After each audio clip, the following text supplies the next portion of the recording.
When I was about a year old, my parents decided to adopt a dog. It was a quick decision, but one they had put a lot of thought into. One of our neighbors told us they were no longer able to care for their dog anymore and were looking for someone to take her in so they didn't have to take her to a shelter. And that's how we ended up with the dog in this picture. Her name was Abby. See, Abby was a Weimaraner, and she probably looked something like this when our family friend adopted her. But soon, she grew much bigger and had much more energy than our friend was expecting. And that's not a problem unique to them. In fact, about 1 in 10 dogs adopted from a shelter is no longer in that same home a year later. Most people who adopt dogs have the best of intentions. They find a dog that screams, "Adopt me," and they can't resist. Unfortunately, many people are also uninformed of the responsibilities that can come with adopting dogs. They require a lot of attention, can have very expensive medical bills, and can cause quite a mess in a home if not properly trained. Before you adopt a dog, you want to make sure you know what you're getting yourself into.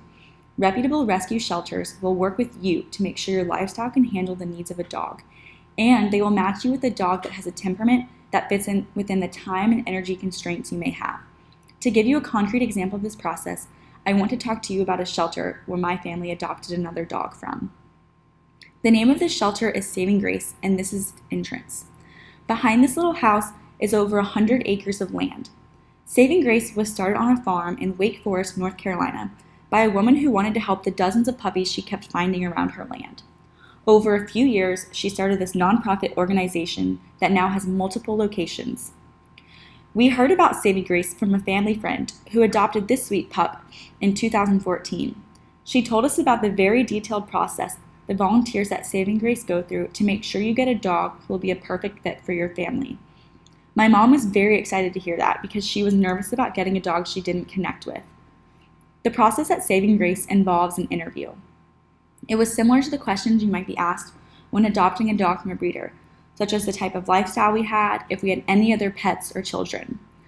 What was unique about their process is that they took their time to really understand what we were hoping to get out of adopting a dog. They wanted to know if we would take the dog on bike rides, on hikes, if we would sit on the porch with our dog, or take our dog to go swimming at a beach or lake. The reason they wanted to know these things was because they took a lot of time to place a dog with a family they knew it would fit in well with.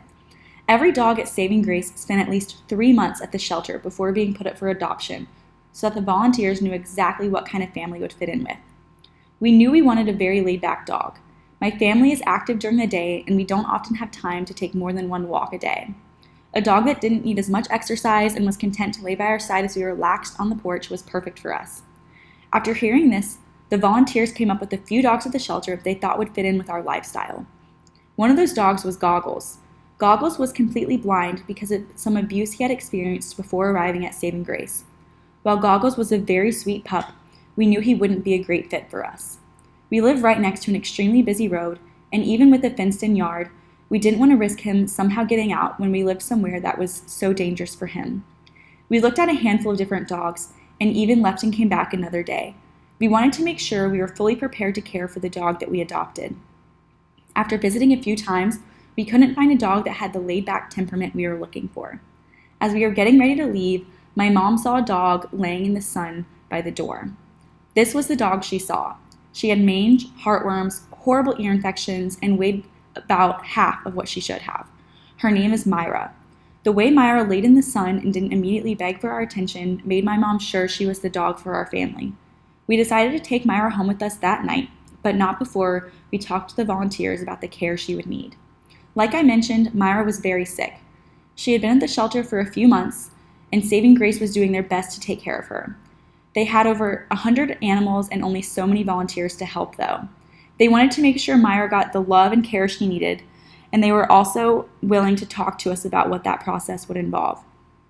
It took a long time for Myra to become comfortable in our home. She didn't eat for almost 2 days after we got her. For the first few weeks, she wouldn't leave our living room.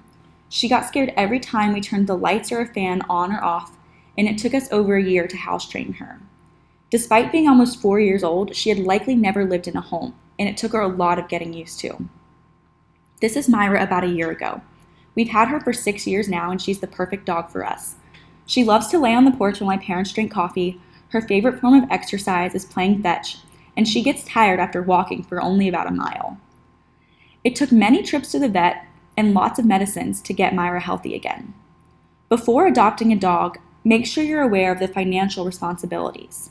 On average, families spend over $1,000 for healthy dogs every year and can spend up to $10,000 for dogs that require extra medical attention. And the bigger the dog is, the more expensive the medical bills will be. In addition to the cost of trips to the vet, you also have to consider the cost of food, treats, and anything else a dog might need. Big dogs will eat more food than small dogs, so it will cost more to feed them.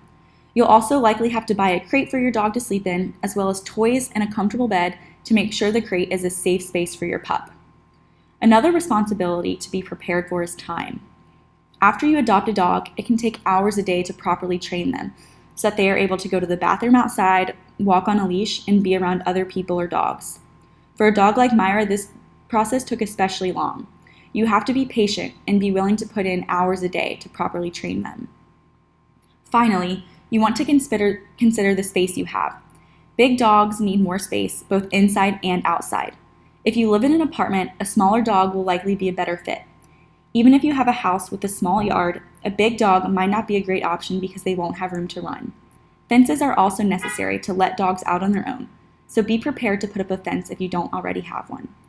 I highly encourage people to adopt dogs because they bring so much joy to life, but it's a big responsibility. If you aren't sure, the shelter or breeder you adopt from should be able to help with knowing what to expect for a certain dog. Ask questions, do research, and be prepared to give a dog all of the love it deserves.